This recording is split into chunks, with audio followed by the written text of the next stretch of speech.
Check the mic and make sure it sound right, boys.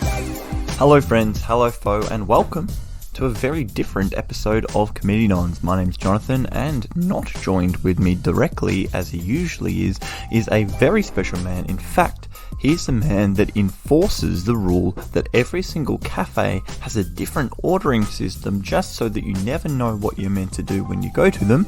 It's Mr. Joshua Petrenko. Thank you so much, Jono. I'm so excited to be here. I'm glad we're in the same room. Oh, okay, so technically people might say we're not in the same room. And technically some may say that we're still recording online, which means we're breaking our promise. We are not breaking our promise. We are currently not talking right now in the same room or looking at each other. We're doing this separately. That's why sometimes I can get... Now, I have no idea if I left a long enough gap, but I absolutely agree with you. Now, if you haven't picked it up by the awkwardness of this introduction, we're not doing this live because this is a cutting room floor episode, what we're calling Lost But Not Forgotten. Now, these little clips, little segments that you're going to hear, we'll briefly introduce them, but they're the bits that didn't quite make the cut. Not because they weren't good, even though that's probably secretly in the back of our mind why they didn't make it, but mainly because we waffle when we record, and we record for way too long, and we say things that don't fit the vibe of the podcast. So these are some of our favourite segments that we wanted to include. We wanted to hear the light of day, but just didn't fit into other podcasts. So we've got a couple of songs, we've got a little flashbacks, we've got some bits from podcasts before we even recorded the pilot. So yeah, I hope you enjoy, and Joshua, what do you have to tell the people? Well, I just like to say something that I feel like I haven't been able to say yet, and that is... Yeah, that sounds great. On with the show.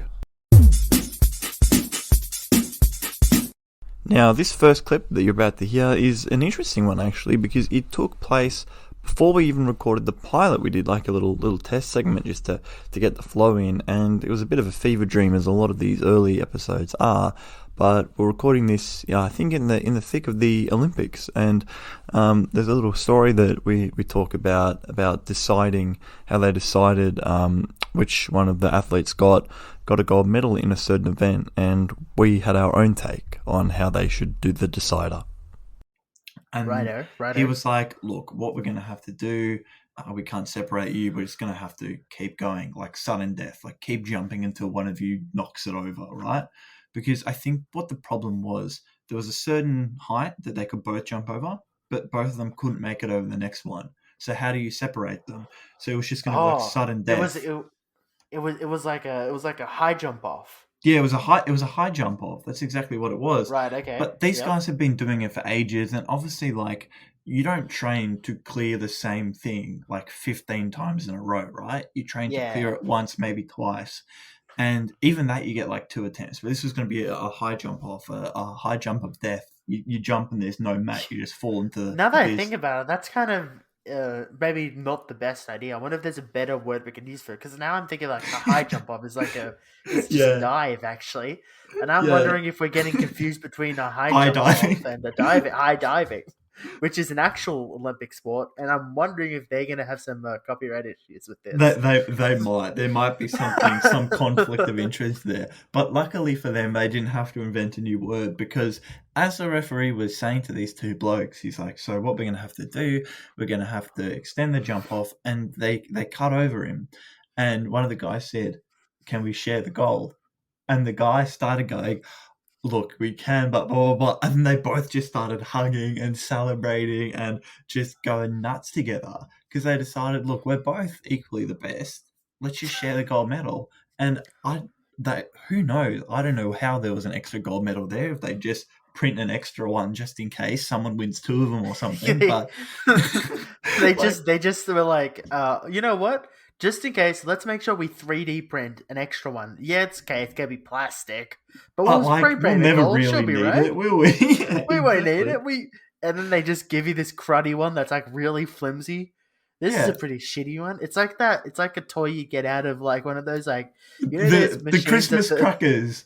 The Christmas characters. I was gonna say Christmas characters, or like those big like things in the ball where you put a couple dollar coins in and you crank the little thing and it goes,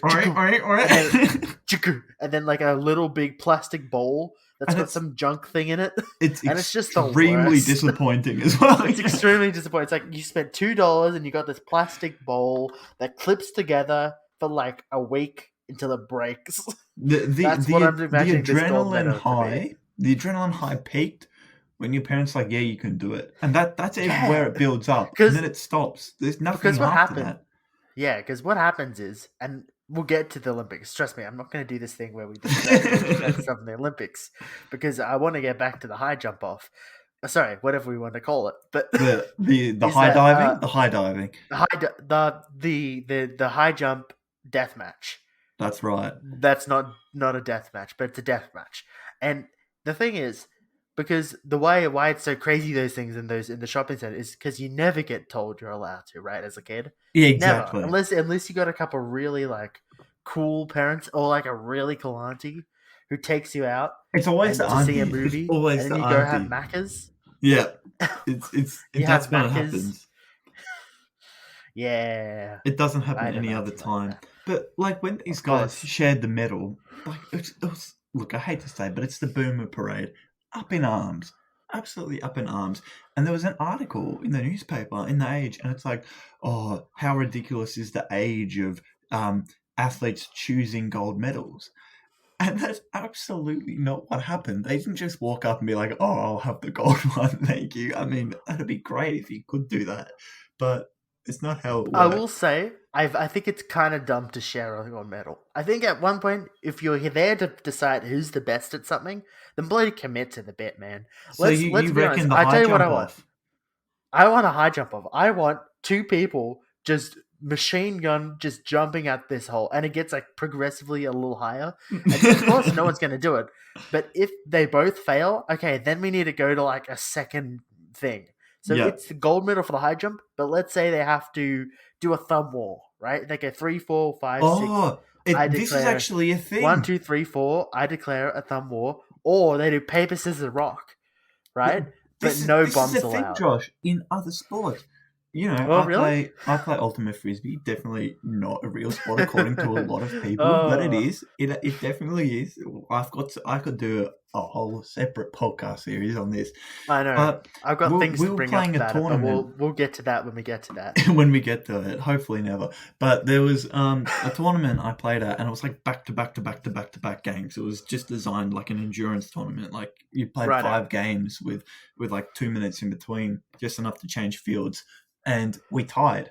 At the end of our first game, we were tied. So it went to a decider, and the decider was Yeah. you get your 2 captains. Someone just like, I know, chuck like a shoe in the middle of the field, and it was whoever threw the disc closest to the shoe, their team won. That's dumb. And that's how we lost. But But who was the sad sack that lost that? Let's be honest. Let's be honest. You were looking at the kid that screwed that up for you, and Yeah. you're like, Jesus Christ, man. the saddest thing about it of all was the our captain was actually the guy who organised the whole tournament. So he had like 250 people at this tournament that he organised, and he done all these frosters and got all the food and everything, and then he just goes and bins it. He landed like 5 meters away from it. The other guy landed it on top of the shoe. Oh, but for them, it's hilarious because they're like, "Oh, we won the game on a like a throwing at a shoe." But for us, it's like we played just as well, if not better than the other team, and then we just had to lose. I'll tell you, yeah, and then Old you mate lose to couldn't some throw dumb stuff. Throw shoe properly.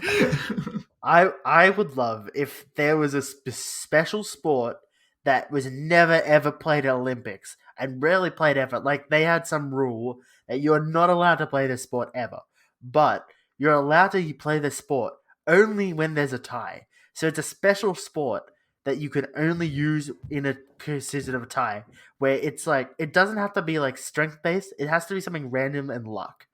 I want something like that in the Olympics, where Do you reckon luck no but a other little bit time- of skill? no, I don't want skill at all. No Because you're not skill. allowed to practice. No practice for it. Oh, We're talking true. in the case where like let's say you're in the pool and you're Yep. doing the 100 meters freestyle, The 100-meter and then flippy three flop. people are swimming and it's dead on. It's crazy. It's dead on 3 people and they all hit it at the same time. and there's no way to decide. Wait, And so there they is- get rid of all the what I had the vision in my mind was that they're in a pool with no lane ropes and they were like No, okay. swimming in a triangle towards Right, each no. other. No, but we're talking like this is the end of the race, right? Yeah, they touch the people wall dead at the on, same and time. it's 3 people, and then they go, okay, 3 people dead on. All right, bring out the guy. There's this one guy that's dedicated to the sport, and he brings out this giant book, and he flicks through the pages, and they like connect the line of what kind of sport it was to the style of this one sport. I don't know what sport it be. Make it like, I don't know, something. It can't be throwing because throwing is skill based. It has to be But something where maybe there's if you're a swimmer, you're not very good at swimming. but you still if you're gotta a be swimmer, able to you're good at like. swimming. You still gotta have a bit of muscle on you, probably. I reckon they pull out like the cool math games for kids website, and they just play one of those games, like a nostalgia game. That's not a bad idea. Yeah. What if they have to bring out like Mario Kart and you have to do Rainbow Road? Yeah. Let's be honest, unless you're really, really good at that, Yeah. no one's good at that, right? I think so. And to be honest, I think So they you can wheel out train this, for like- it. Like, what else are you going to do in the Olympic Village? It's like everyone's like condition training or whatever. But if you know you've got a really even matchup, you go back, you play in Rainbow Road for 5 hours every night. Everyone's like, no, you need to go and rest. You got your game tomorrow. Okay, No, but I'm what gonna if? tie. Okay, no. What if they bring someone specially from each country that is not allowed to play? Well, that's so they're good. not good at Mario Kart, but they're specifically brought to the Olympics just so that, in the case of a tie, they wheel this guy out or this woman out, right? They wheel this person out. They wheel this nerd out from the back. From the back, and like, so there's like this Russian guy, there's like an Argentinian, and then there's like Australian. And I'll tell you what, I'll put my hand up for it. If Play someone Rainbow needs Road to for take the board on Australia. this, and I'll play Rainbow Road for Australia. Am I good? No, but But that's that's not the point. perfect. You get in there, and then you just play defensive, okay, and then you just go for it. Because let me say it, all the Olympic people that have just run their thing are too tired to play Rainbow Road. They're a bit They're puffed not in the right out. position. They haven't got the headspace for it. Or I've got the headspace for it. So what I'm saying here is I'm trying to get in a reason for me to get into the Olympics. And then I can be the reason to get gold for Australia. Where I thought you were going with this was you're like, oh, there's the sport no one played. I think that's an excellent idea. But there's just a game that no one has played until the Olympics. Every year they invent a new sport, and that's its own competition. So you sign up for your swimming, you sign up for your running, you sign up for your rock climbing, and then I sign up for mystery sport. And we bring a whole team. We bring like 20 of us. We're the mystery sport team. And we get there, and it's like half an hour before the game starts. They're like, these are the rules. Here's a YouTube video of how to play. Go out there and see who wins. I reckon that would be sensational. Oh, that's pretty good. Maybe it's like a big wheel. We do like Wheel of Fortune, right? We spin a big wheel, and it's just a bunch of different letters, and it lands on a space, and you pull the little the number off, and you have like Regis Philbin or whoever that guy was that did in Australia. I don't remember. Was it David? What's his face? Right? And he pulls a little card off. He goes, and the mystery sport is, drum roll please, hockey.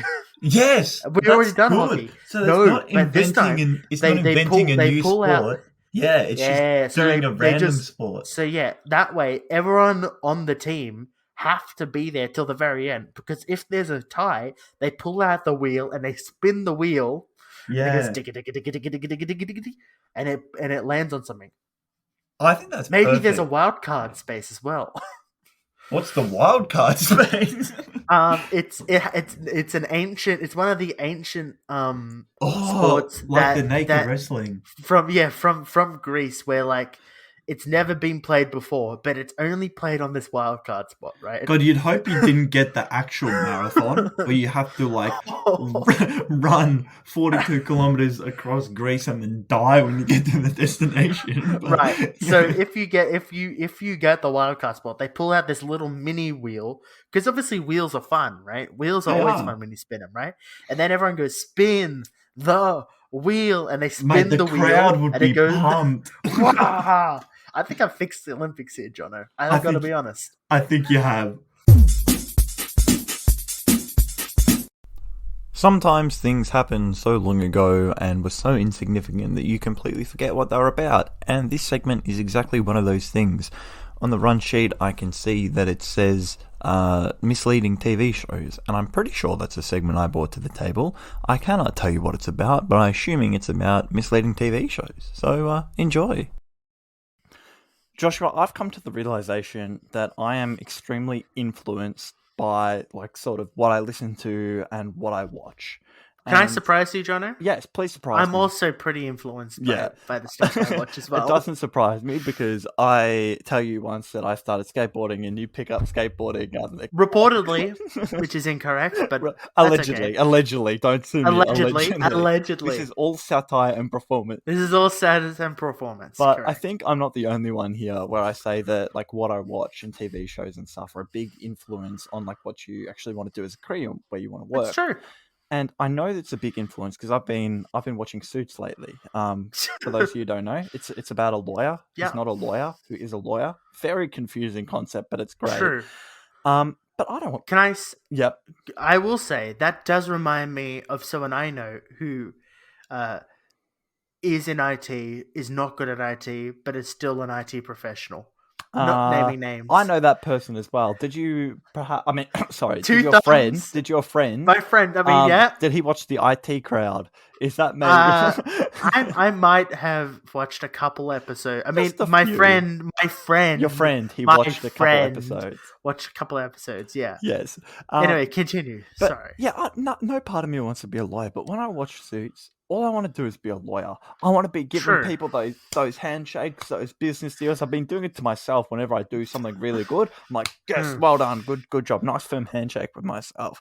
I want to be walking in that $1,000 suit through the corporate building. I don't want to do that. I'll probably work for a small business or public sector, and that's where my heart belongs. But it really influences you because that's what you're seeing. That's your life. True. I will say, as someone who doesn't necessarily have a big, suit life, but does wear fairly suit-ish kind of when I actually go into work. You feel weirdly powerful. Hey, look at me! I'm in a fancy dress. I'm fancy dressed. When you go to a cocktail party or something or a uni ball, you feel like you're the absolute king. You feel like you're the absolute king when really you just put on a nice shirt and you're still the asshole inside. Yeah, and you got your $20 leather shoes from Costco. And the clip-on tie. The clip-on tie that, that exactly. No one can, that you think no one can tell, but everybody can tell. They can smell it a mile away. Everyone knows. And this is, I think a lot of people will be relating to this. And another one for me is I have a friend. I don't want to ruin the friendship. I have a friend. You have a friend? Wants to be a cop. You have another friend? I do. Is this the first time I'm hearing about another friend? What surprisingly, Jesus Christ. Just because I don't have a podcast with them doesn't mean that I'm not friends. That's You're not bullshit. actually my friend. You're my colleague. We're not making money off this. Well, when we start making money, then we can be colleagues.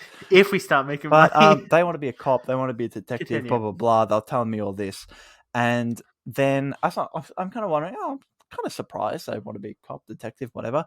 Not really what they're doing with their life.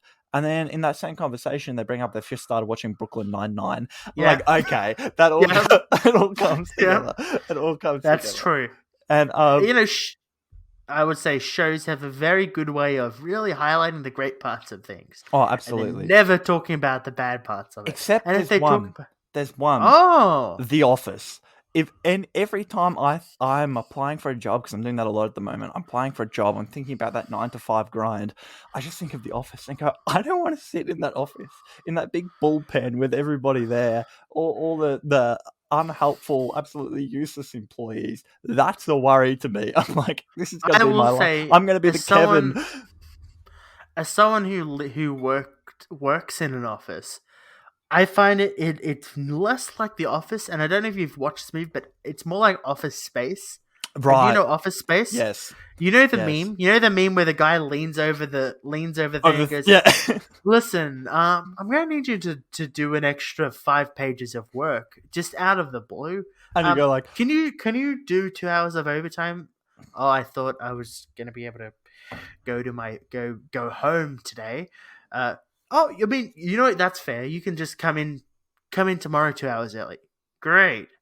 Yeah, Yay. yeah. I love this. I I agree. love this so much. I may not be in the office, but yeah, in my current job that I just recently started, yeah, where it's that thing where it's like, everyone's busy during the day. You guys are right to have a meeting at 7 p.m. Yeah, it's like, yeah, of course I want to give up my Fantastic. entire evening to have a Yeah, I'd meeting at love to 7 p.m. talk at 7 p.m. There could have been an email. Yes, Oh, exactly. yeah, just send an email and I'll look at it in the morning. Jesus Christ. This segment is a personal favorite of mine, one of my favorites that we ever recorded because it was so random, it was so on a whim. I decided the previous episode, I said some things about the D'Amelios, and I decided to watch their TV show and do a review. And you know, the show actually surprised me, and I think the reason it didn't make the episode is I was very unprepared, and it didn't quite fit the vibe at all. But it's a cool little show, and I think people should be a little bit more open to how they treat these TikTok people, because the show actually does delve quite deep into just how different this world is for these kids, and I think it's while it may not be the most organized segment, it's definitely got some good bits in there. So hope you enjoy. Oh, and I think this is the last you're hearing from me before the introduction, so I hope you've enjoyed my my monotone little segment intros, and I'll see you in the outro. Hope Josh has been doing a good job in his intros, by the way. Haven't been keeping an eye on him, so hopefully he's doing all right. Joshua, I have a question for you. Hi. Yes, what's your question? My question Speak it. is, it's no secret on this show that you and I have delved with the idea of cooking with Josh. We have. That's a thing that we don't know what that is yet, but needless to say, it's going to happen, and when it happens, it's going to be fantastic. In biology, we were cooking up mushrooms, and we decided that it should be cooking with Josh. And I think we're both culinarily inclined. We like to cook for sure. And often, what else has happened is I've taken that, and anytime I cook something, I'll send you a snapshot and just have the title "Cooking with Josh" on it. Cooking with Josh, exactly. And it's just a thing that we do now. Sure, it's perfect because I was trying to.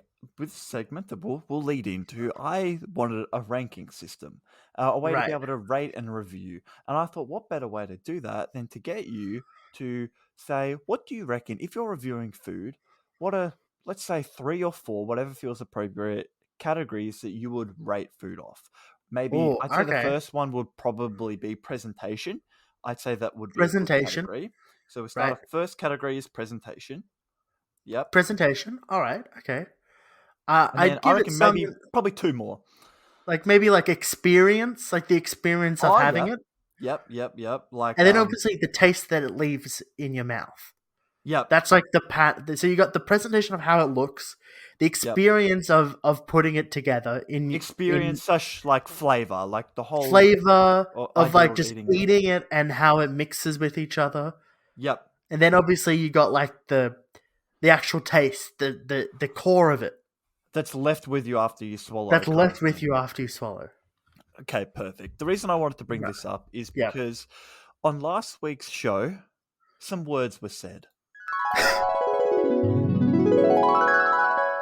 Is that where the D'Amelio show is? I kind of want to watch that. It probably it might be. I think you're right. Maybe next week I'll give you a review of the D'Amelio show.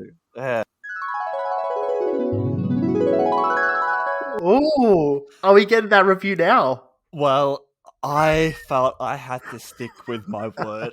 And when I left the show last week and I sat down, I thought, oh no. What have you done? But here we are. We are here. And I have been doing my homework, and I sat down. It was not on Paramount Plus, as discussed last week. It's on Disney Plus. It's on Disney app, Plus, by the way. But don't get me started. I watched the D'Amelios, and can I ask a first question? Please ask. Can I have a hand up? Hand up, like in class. What are D'Amelio? Who are D'Amelio? Who are the D'Amelios, John? As someone who doesn't know a lot. Exactly. All right. So what I'll do this review, I'm going to give you a little rundown of who they are, what they do, and then a rundown of the show, and that's when we can review it. But to answer your course. question, what is a D'Amelio? Charlie D'Amelio is the biggest TikToker in the world, and I think she has been almost since the start. And there's a whole bunch of speculation that they were actually choosing people that show potential, and they Wouldn't surprise intentionally me. made them big so then they could actually bring crowds and stuff with them. And it was, I think that's partly the reason why these like cult followings have happened. She's got like 120 million viewers on TikTok, which Yeah. honestly is insane. By viewers, I mean like followers, which is Right. absolutely I think mental. the bit that I do know briefly about her is I feel like she may have been in a little bit of online beef at some point, maybe even. There's probably a couple counts where they've maybe been in a couple beef. Yeah, It's a bit of exactly. being beef online.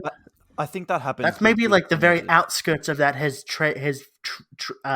sort of sprinkled its way into my realm of knowledge. There's but all sorts nothing of more things than like that. She lives. Well, doesn't. She's like 16 or 17 now. By the way, she's 16 at Yeah. the start of this show. She's really young. Her sister Dixie is 19, and she lives in an apartment just down the road, right? And Okay. she's not one of the top, but I think she's got like 20, 30 million or something. So she's still really, Still really good. big. Yep. Yeah. They live with their two very, very boring parents. They're characters of the show, Mark and Heidi. They are so Good names for boring parents. Yeah. 100%. Good names. This Good like names. German family who moved to Connecticut, who then moved to LA. Mark and Heidi, right? Wait, And- are they like first generation German parents? No, they're not. They're Okay, not. okay. I was going to say that would have that'd made be, for some that would be hectic even TV. that'd be even funnier. But my favorite character. Oh, by the way, they got like 5 dogs, which is like absolutely hectic to me. That's too many I dogs. think it's too many dogs. In the first That's too many episode, it's, dogs. I could barely deal mainly with the one. Yeah, exactly. Barely dealing with the one. But my favorite character in this show is the president of the D'Amelio Family Enterprises. Now, Charlie, I think, is like almost 100% responsible for paying for like their $14 million mansion that they live in, right? Yep. And they've turned their entire family into a business. So the parents don't work. I think they just help like be like her managers and stuff.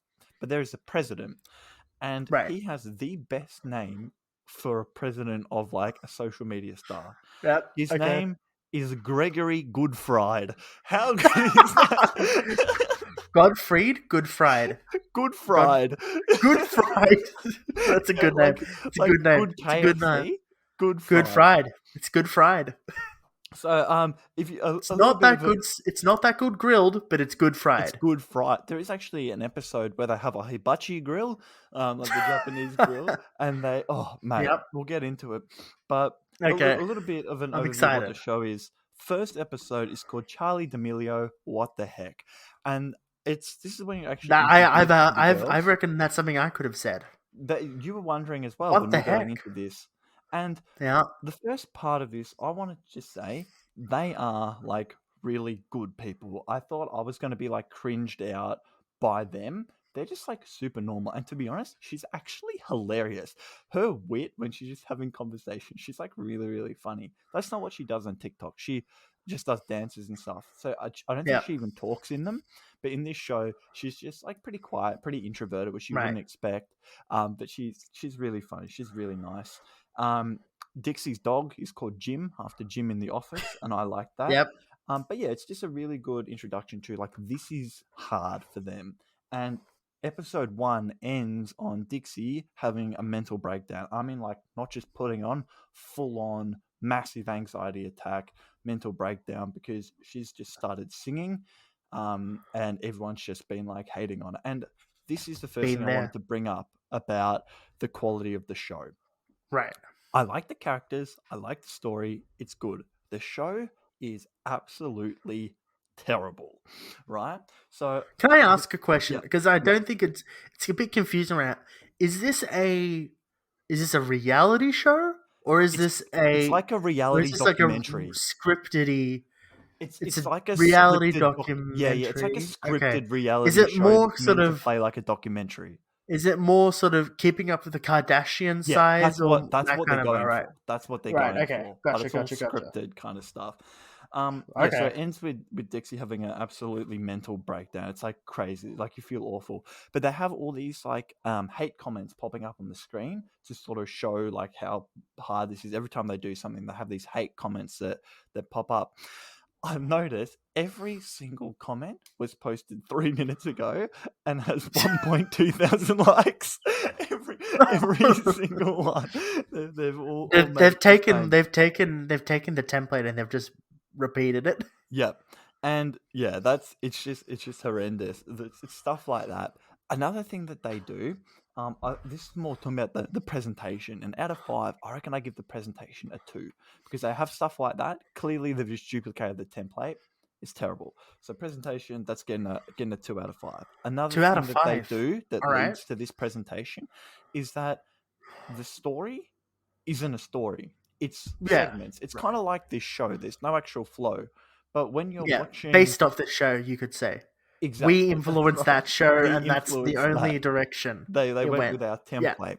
It's Yes. all hodgepodge. So Right. sometimes there'll be like literally there's Dixie having an absolute mental breakdown, like, and it's like got this dramatic music, and then it cuts to this bright white screen, and it's Charlie driving a car for the first time, and it's a Tesla because of course it's a Tesla. Of course Going, it is. oh Yep. my god, Dad scarred me! I'm gonna curb it, blah blah blah, and it just cold cuts into this. There's no flow, no direction. That's the That's last you hear weird. about it that That's episode. really weird. And they've got like I think they're trying to make it like TikTok. So they'll display like rather than just having like a maybe a 5 to 10 second intro to what's happening, they'll have these random videos popping up on the screen, like playing really loud, obnoxious like music and stuff that's really, really jarring. And Okay. you feel like you literally half an hour the episode's like 25 minutes, right? Half an hour. You feel like you've been there for 4 hours. Like Oh you're my god. absolutely wrung out. And my Okay. All final right. thing for presentation is the continuity is absolutely horrific. Just watching 3 episodes, right? That's all I could get through. How many episodes are there in Wait, this season? oh, you wait, just you wait, just you Okay. wait. Okay. I've I'll only hold off watched on 3 that. episodes, and they at the very start of the show, out of their 5 dogs, they've this dog. I think it's a cavoodle or a spoodle or something, and I'd say he looks like about a year old. About 3, I think it's 3 episodes into the last one I watched. They're playing a segment, and you're meant to think it's chronologically. The dog is clearly like 4 weeks old, right? The dog is like clearly a baby, and you're meant to think that it's been building and there's been progressing and learning and developing. But this dog is now really small, and it's a baby. It's gone back in time. It's How gone have they back in done time. that? The Okay, dog is younger. yeah, It's a Benjamin Button dog. Benjamin Button. To answer your question, how many Yeah. episodes are there in a show? How many episodes would you expect in a regular Oh, season? it depends. If you're a British show, 6. Yep. If you're one of those shows that's maybe a little longer, maybe 12. 12. If you're a normal sitcom, you'd see 24. So we're it could be thinking any of even those. numbers, right? Even numbers, right? Yeah. Okay. Maybe an even number around 10 would be good if you don't really have Yep. that much content. Like Yeah. you said, 6. How do you feel about 9 episodes? I hate that. That's Doesn't such a that just weird make you number. feel like That's they a weird had number. 10? I feel They like had they had 10, but it was like bad, so they had to condense it. It does feel like as two people who have had to cut and chip away at audio at different times in their lives, when you've thought you've had enough for this much time, and you've screwed it up, Yeah, and you have to cut away, and then you go, well, I was aiming for it to be this much, but I've only really got 9, so I guess I'm gonna do 9. Like, we'll just put out 9. Yeah. By the end of it, they've been backing up to when like the dog hasn't even been born yet, but they're referencing, I wonder if I'm gonna get a dog someday. Yeah, They just smash cut to them running with the dogs down a like going beach. to the pet shop. It's great. But to round out this review, presentation 2.5 because it's horrendously made. Right. The flavor and experience, I'd say, is absolutely horrific. Manic. Right? It's not enjoyable at Chaotic. all. It's Crazy. chaos. It's a mess. It's so hard to watch. And to be honest, I want to watch it because it's actually like really, it's legitimately interesting, and it's good getting to Of know course. the actual. It's not just what people think about them, whatever. It's actually showing what's going on.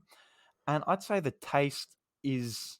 So flavor experience. I'd give a 1 out of 5 for Right. sure. I'm gonna have to do some maths, so I'm getting a bit distracted and a bit Right. stressed. But the overall taste, I would honestly give it a 4 out of 5 because So, hold on. I I'm trying to think do the what it maths at the leaves same you time. with, is going, Right. this is hard, but for some reason they're enjoying it. Like the show's all about how they have anxiety. Every single, oh my god, this is another thing. Every single show starts and ends with like a black screen, it's got white text, and it's like, this show deals with confronting themes of anxiety, Yeah. blah, blah, blah. If Yeah. you're Of anyone you course. know, and normally you would expect, I think that's good. And normally every time that there's a message like that, it'll say, maybe go to Lifeline or Beyond Blue or whatever the equivalent In helpline America would be, in the city is. of course. And I think that's good. Where they go wrong here, this show is a Hulu show, right? Which is a Yeah. TV production company in America. And it says, if you or anyone you know is struggling, go to www.com Hulu/The D'Amelio Show. It just directs you to the show's No, website. I hate that. I hate I'm that. like, oh, I don't think so. But yeah, all this aside, I think the taste of the show, 4 out of 5, because it's, quite wholesome in the end. Jono, I think that was a great review. I feel like I've really gotten to the core of, without even having to watch it, and I hope never have to watch it. Yes. What Never this, have to what watch the a show that gets a show- massive 7 out of 15. Hey guys, it's Josh here. I just thought I'd jump in here for another segment intro. This segment is called, on the run sheet, Josh's watching habits. I do believe this came from the same episode as the D'Amelio Show review, which was, look, you'll hear it in episode 7 if you want to go back, but we were tired. I think we were a little sick as well. So it was a tough episode to record, but it was a fun episode all the more. And look, I know this seems like a joke. You might think that we're playing you, but I'm serious. Jono won't cut me off again. Yeah, that sounds great. On with the show. Jono, I thought that to really get to as we get into the end of this podcast, it's been a banger, by the way. Mate, We're not outroing. We're not outroing. We've still got some energy left in the tank. We've still got a bit more juice in us. It's been a wild ride. We've got a I'll bit tell more, you that much. It's been a wild ride. But I thought I'd give you an insight into how my brain works.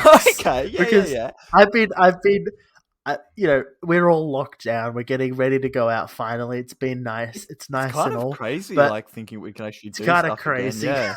Yeah. But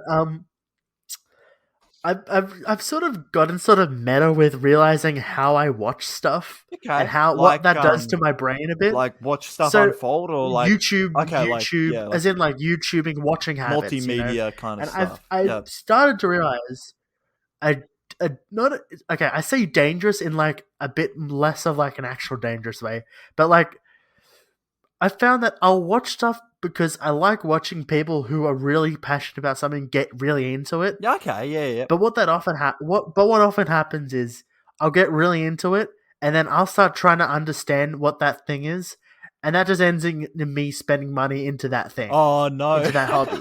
It's a self-fulfilling prophecy. You got and like I'm really trying to publicly shame. What I'm trying to do today is I'm going to try and publicly shame myself, so I really don't go into this realm. Because it's really something that I don't want to spend money. Gotcha. In, it's almost like the people that get stung by like targeted ads, but you're getting stung. It's not even a sponsored segment. What happens is something. What will be that thing where like I'll be like I'll hear something that's interesting, and then I'll go look up a YouTube video, and I'll scroll till I find something that I know I like doing it, and then I'll think about it, and then I'll look up the wiki for it, and then I'll look up something on Amazon, and they'll start getting into my head of thinking about something I want to do. And then like becomes like almost part of and then it becomes like, this little worm. I'm interested this little worm in my head. There's a little worm, and I'm not saying it's a bad thing, right? For some things, it's a really good thing. Like getting healthier. I've been watching a lot more like chefy stuff, watching people talk about food, watching people talk about how to be healthy, and that stuff's food really shows good. is like huge, isn't it? Like you just want to Great. get out with the knife and go great. Yep. And stuff with the knife. 100%. That stuff's really great. You know, watching people who know a lot about a specific topic makes you want to go and get better at the thing that they're doing. You know, I like watching people talk about how they write, directors and how they direct, or It's like people who write interesting stuff. Yeah. interesting stuff. I think like one on a similar vein that's like good for you is like this is back like last year in the first season of SAS Australia. They're like doing all this like physical stuff, and I like started running again and got out there and did like really intense activity. And It's stuff. exactly It's like good stuff. It's exactly that. You know, something that's just become a thing that I now watch as just a thing that I genuinely like, which I had no idea really how it got into, is wrestling. Like oh no, like wrestling, which has just been an interesting thing to just watch myself get into. WWE kind of stuff, like WWE kind of stuff, that kind of stuff. Where like I've like tipped a toe in at points before, and I've joked about it, and then I've actually sort of found a way that my mind enjoys it. It's been brewing in the back of your mind. And like my mind's understood it and it's clicked. So now I'll watch for specific things. One such thing, and I'm heading it off at the pass because I don't want it to be a thing. Yep. Because I've watched people do it, and I know people who have these kind of things. Is okay, particularly figure collecting, but like toy collecting. No. Funko Pops are one thing. And actual toy. I've been watching people. Sounds like tasty, like the Funko Pop, like the pop vinyl figures. Pop vinyl figures. Like I have a couple I got a BB-8 on my shelf one behind me. In the back you can't really see. There's something. There's a couple. You see, there's a big Deadpool one someone got me for my birthday. And there you go. Somewhere up there. Hard to see, but it's somewhere over there.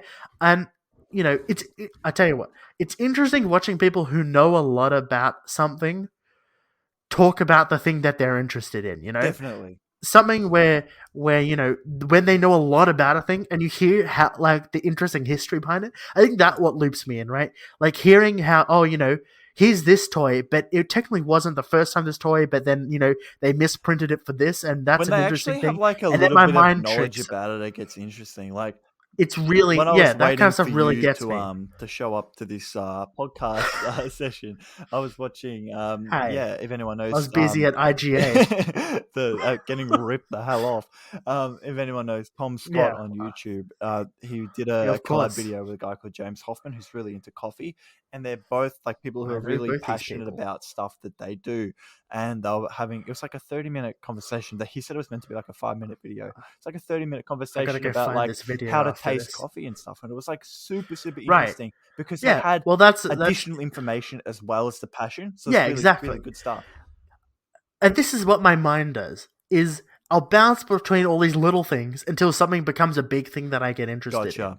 I'm just heading it off the pass because I have no interest in it, because I've found I have two colliding. This is what I mean by my mind hasn't broken on this yet, because the part of my mind that says it's interesting to keep stuff in a box versus the actual interest in my mind of going, hey, I actually love this Mechagodzilla figure. I'd love to just keep it outside so actually I can enjoy having it on my desk, looking at me while I'm doing stuff. You know, it's a nice thing to have. I just don't want to be one of those people. I know people who have these walls of Funkos because they want to like keep it for like the market of it. And I don't have a problem with people who do that. I'm just saying that I don't want to become one of those people. I tell you that I'm heading it off the pass because I don't. I was going to say I don't want you to become one of those people.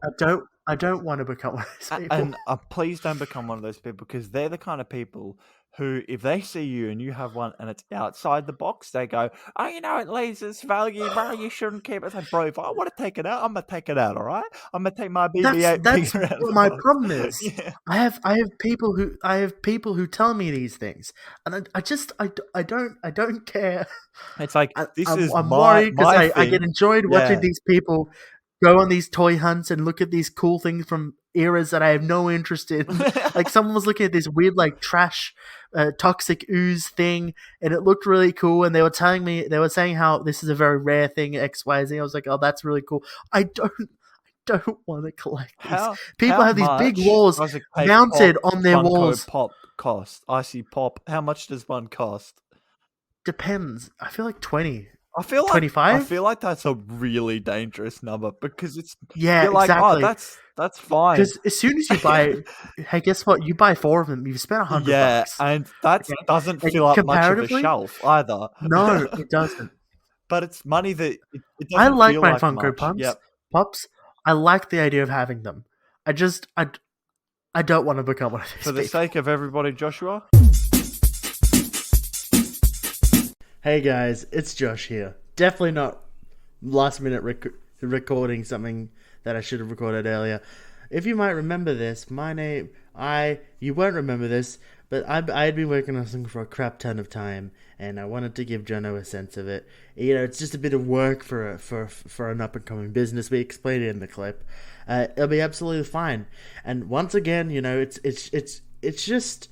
I'm so glad I finally get to talk through, and I thought I'd give you a great story about this that goes further into the background of this piece, and I hope Jono won't cut it. You know, it was just only 20 minutes ago that, you know, I was reminded that I hadn't recorded this. Jono, the tension has changed in the recording booth for a moment. I know, the atmosphere in the studio is electric. You're looking a bit excited right now. I am. What have I done? I have seen a guitar, and this is not something that we have done. I don't think we've had music in our segments, but in the openers. But we haven't had a live performance before. We haven't. I'm excited. I'm assuming that's what this is for, and it's not just an emotional support guitar. You know, Jono, I really would like to just sort of provide a service to some people, because I feel like there's some brands that've really gotten out of vogue recently. Okay, and you know, I think they just need a bit of a leg up sometimes. Just maybe not mass marketing help, but a gentle push in the right direction. Just a little poke, a little just boop, and just help them readjust. And I think one such company, and maybe close to us for reasons that are going to become very quickly, is Melways. Yes. Now, Jono, certainly wouldn't use them that frequently. Can you explain to someone who might not know by the name Melways what the Melways is? Well, the Mel part would stand for Melbourne, which actually blew my mind when I found that out. And way is ways, directions, right? Directions of Melbourne. It's a street book. Typically, it's a giant book that people used to carry around in their car before that Google Maps was a thing. Like a big, 200-page illustrated thing, yeah. Exactly. Nowadays, you might not find them in your car, but if you were to Google it, they still exist, actually. They've branched out. They've got Brisway, Sidway, Tasway. Amazing. And actually, you'd be surprised to find out that if you look on their website, it's just that you can look up the Melways for your area as well. It's just like PDF maps. That's like all it is. No, well, you'd think that, but if you actually zoom close enough, it actually just turns into Google Maps. Oh, does it? That's so good. That's so good. I love that. You know, as someone who budding musician of some sort, I would say, I just feel like I could provide a service now, because you know I think that there are some companies that could use a little leg up, and you know. Maybe I could give a bit of a pro bono service, you know, for free. Just very honourable of you, little guys. Very honourable of me. Just give them a little bit of a service, and help them. Give them a little bit of service. Yeah, that works. There's a car that works. Yeah, it does. Give them a little bit of help. Give them a little bit of help through virtue of song.